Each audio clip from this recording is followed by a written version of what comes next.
Friends ఈ వీడియోని చూసే ముందు ఈ వీడియో మాత్రం తప్పకుండా లైక్ చేయండి, అలాగే మన ఛానల్ని సబ్స్క్రైబ్ చేసుకోండి, పక్కన ఉన్న బెల్ ఐకాన్ మీద క్లిక్ చేయండి, మీకు ఆల్ నోటిఫికేషన్స్ వస్తాయి. తర్వాత కామెంట్ సెక్షన్లో మాత్రం దిస్ వీడియో ఈజ్ అమేజింగ్ అని టైప్ చేయండి. నా పేరు శ్రీనివాస్, మీరు చూస్తున్నారు ఎస్పిఎన్ ఎడ్యుకేషన్ యూట్యూబ్ ఛానల్ అండి. సో ఎడ్యుకేషన్ అయినప్పటికీ ఎడ్యుకేషన్ పర్పస్ సంబంధించి మ్యాటర్సే పంపాలి, కానీ మిగతా ఎందుకు చెప్తున్నారు సార్ అని కొందరికి డౌట్ రావచ్చు. ఇందులో ఎటువంటి అనుమానం లేదండి. కొన్ని అవగాహన కూడా ప్రజలకు కలగాలని, రైతులకు అండగా నిలవాలని నేను కొన్ని నిర్ణయాలు తీసుకోవడం జరిగింది. ఇందులో ఏమాత్రం మీరు తప్పుపడ్డకండి. సో ఇవాళ ఈ వీడియోలో మొత్తానికి ఇందిరమ్మ ఇళ్ల నిర్మాణం కోసం కార్యక్రమాలు అంటే చేపట్టాలి, నమూనాలను సేకరించాలి. త్వరలో ఇందిరమ్మ గృహం అంటే ఇల్లు లేనటువంటి నిరుపేదలకు ఇంటి స్థలంతో పాటు అంటే మొత్తానికి ల్యాండ్ లేనటువంటి వాళ్ళకి ల్యాండ్ ఇస్తూ ఇల్లు కట్టుకోవడానికి 5 లక్షల రూపాయలు సహాయం చేస్తామన్నటువంటి ప్రభుత్వం అదే దిశగా అడుగులు ఇస్తుంది. మరి ఇప్పటి నుంచి ఈ ఇందిరమ్మ పథకాలకు సంబంధించి అంటే గృహాలకు సంబంధించి ప్రక్రియ ప్రారంభం కావచ్చు. అండ్ గత ప్రభుత్వాలు మాత్రం చేస్తామని చెప్పి ఏ దాఖలాలు లేవు.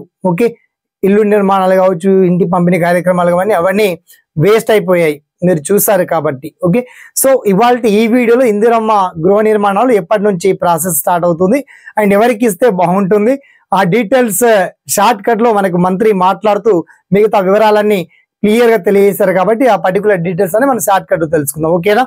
So let's start our topic.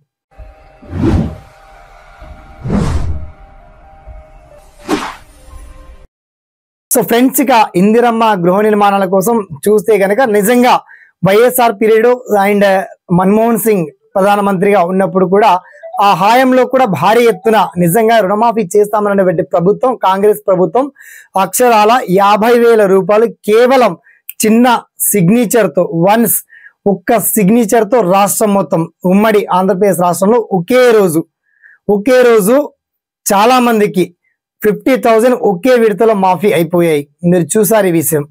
అయితే నెక్స్ట్ ఇందిరమ్మ ఇళ్ల నిర్మాణంలో అప్పుడు కూడా చాలా అక్రమాలు జరిగాయని చెప్పేసి గోల్మాల్ జరిగిందని చెప్పి చాలా మంది అన్నారు. కానీ నాకు తెలిసి ఇల్లు ఉన్న వాళ్లకు లేని వాళ్లకు అందరికి కూడా బిల్లు లేపుకున్నారు. ఇది వాస్తవం. ఓకే, ఈ దాఖలాలు మీ దగ్గర ఉన్నాయా సార్ అంటే ప్రతి వాళ్ళ దగ్గర ఉన్నాయి, ప్రభుత్వం దగ్గర ఉంది హిస్టరీ. ఓకే, ఓల్డ్ హిస్టరీ అందరి దగ్గర ఉంటుంది. సో గత పీరియడ్ లో మనకి 2009 కంటే బిఫోర్ మనకు ఉమ్మడి రాష్ట్రం ఉన్నప్పుడు, ఉమ్మడి ఆంధ్రప్రదేశ్ ఉన్నప్పుడు భారీ సంఖ్యలో ఇందిరమ్మ గృహ నిర్మాణాలు నిర్మించింది ప్రభుత్వం, ఏది కాంగ్రెస్ ప్రభుత్వం. మరి ఈసారి కూడా అలాగే తెలంగాణలో ఈ ప్రక్రియ ప్రారంభిద్దామని చెప్పేసి ఆలోచిస్తున్నారు. అయితే ఈసారి అలా జరగకుండా ఇల్లు ఉన్నటువంటి వాళ్లకు ఛాన్స్ రాదండి, ప్రభుత్వ ఉద్యోగులకు అసలే అవకాశం ఉండదు. ఓకే, దీన్ని కాస్త మీరు గమనించుకోవాలి. ఎందుకంటే గృహం ఇల్లు ఉండి కూడా మళ్ళీ ప్రభుత్వం దోపిడీ చేసుకోవడం ఇది సమంజసం కాదు. కాబట్టి మొత్తానికి మొత్తం ఏదైతే పూరిల్లులో నివసిస్తున్నటువంటి వాళ్ళు కావచ్చు, మామూలుగా రేకు షెడ్ వేసుకొని నివసిస్తున్నటువంటి వాళ్ళందరికీ తప్పకుండా ఒక 5 lakhs రూపీస్ అందించడానికి ప్రభుత్వం సిద్ధంగా ఉన్నట్టు మంత్రి వెల్లడించారు. అయితే దీనికి సంబంధించి ఇంటి అంటే ఇల్లు కట్టుకోవడానికి కనీసం ప్లేస్ కూడా లేని వాళ్ళకి మాత్రం ఖచ్చితంగా ఒక 2 గుంటలు చొప్పున ప్రభుత్వం సహాయం అందించేటువంటి ఛాన్స్ ఉంది. అయితే ఈ 5 లక్షల రూపాయలకు కూడా ప్రభుత్వం ఒకేసారి అందిస్తుందా లేదా రైతులకి నిజంగా ఇంటి నిర్మాణం కోసం ఎదురు చూసినటువంటి వాళ్ళకి నిరుపేదల కోసమే అవకాశం ఇచ్చేస్తుందా అంటే గత ప్రభుత్వం మనకు 3 లక్షలు ఇస్తామని చెప్పేసి 3 విడతలు ఇస్తామని చెప్పేసి కొందరు బేస్మెంట్ కూడా వేసుకున్నటువంటి వాళ్ళకు కూడా అందలేవు. సరే, ఈసారి కూడా ఏదన్నా మిస్టేక్ జరిగేటువంటి ఛాన్స్ ఉందా అంటే ఈసారి అలాంటి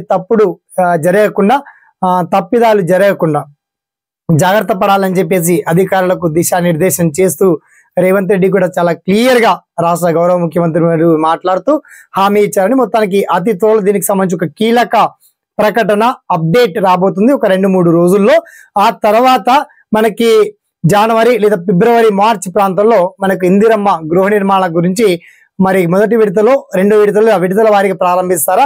5 లక్షలు ఒకేసారి అంటే ప్రభుత్వానికి కొంచెం భారం అవుతుంది.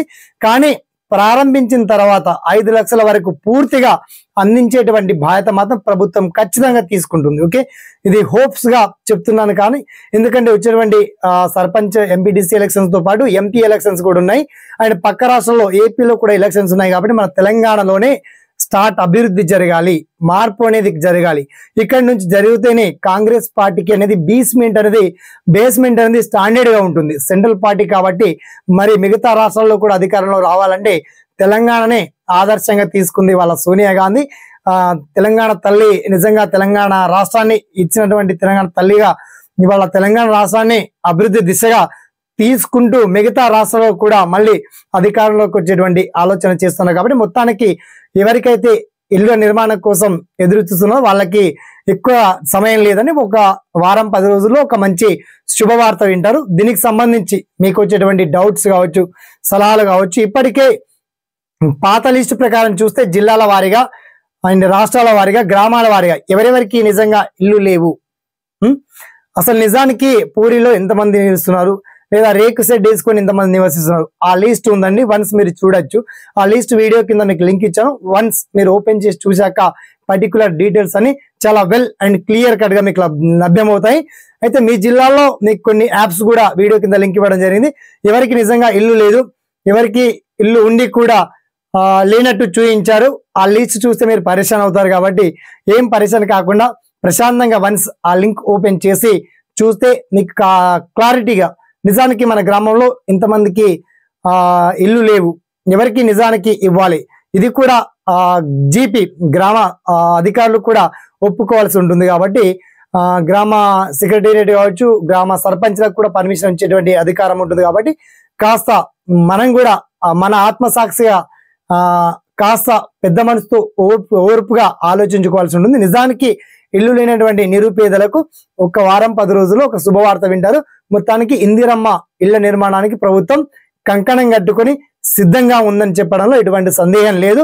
ఇంకా దీనికి సంబంధించి అప్డేట్స్ రాగానే మరిన్ని సమాచారంతో మీ ముందు ఉండేటువంటి ప్రయత్నం మాత్రం మాక్సిమం చేస్తామండి.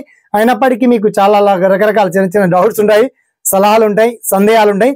తప్పకుండా మీ సలహాలను, సందేహాలను నివృత్తి చేయండి, తెలియజేయండి దయచేసి. ఓకే, సో సదా మీ సేవలో ఈ SPN education YouTube channel. Thanks for watching. జై హింద్.